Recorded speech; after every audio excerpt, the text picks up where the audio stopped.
Magandang araw po sa inyo lahat. Nagbabalik po uli ang inyong lingkod, si Boy Latigo.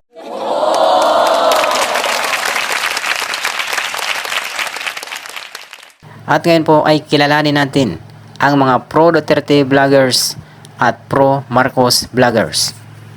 These vloggers often share strong opinions and narratives that provoke their audience.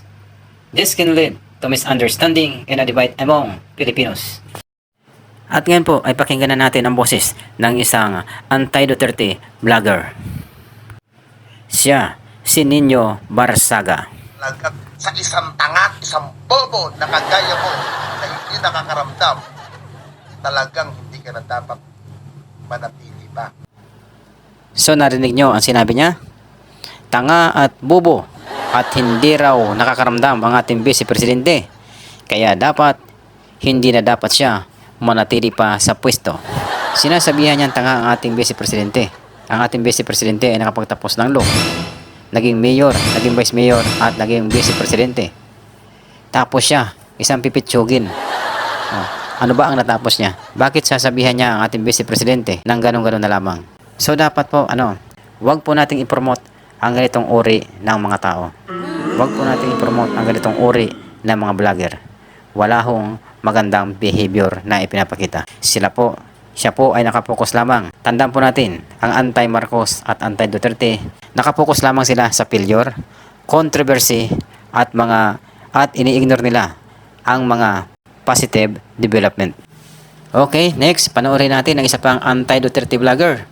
Siya, si Kent Garcia. Pasok. Sagot mga DDS, walang maisagot. Kaya nga, JP Dizon, saan po natin matatagpuan yung build na sabi ni Digong?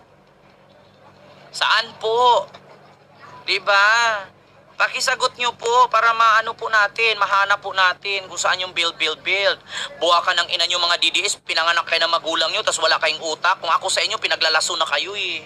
Diba dapat nung maliit pa kayo, nilagay sa bibiro ninyo, sunrocks eh. Diba?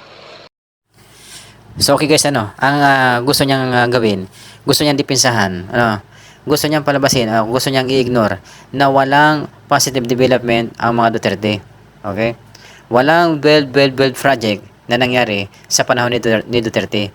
Yun ang gusto niyang i-ignore, mga kaibigan. Tapos sabi niya dito, at sabi niya pa dito, ang mga DDS raw ay ipinanganak na walang mga utak.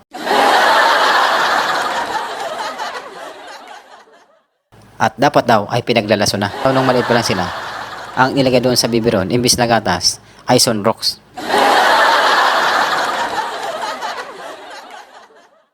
Matindi pa ito guys sa NPA, matindi pa ito sa terorista, itong si Kent Garcia. Mag-ingat po tayo sa taong ito. Napakatindi. So ayaw niya, okay?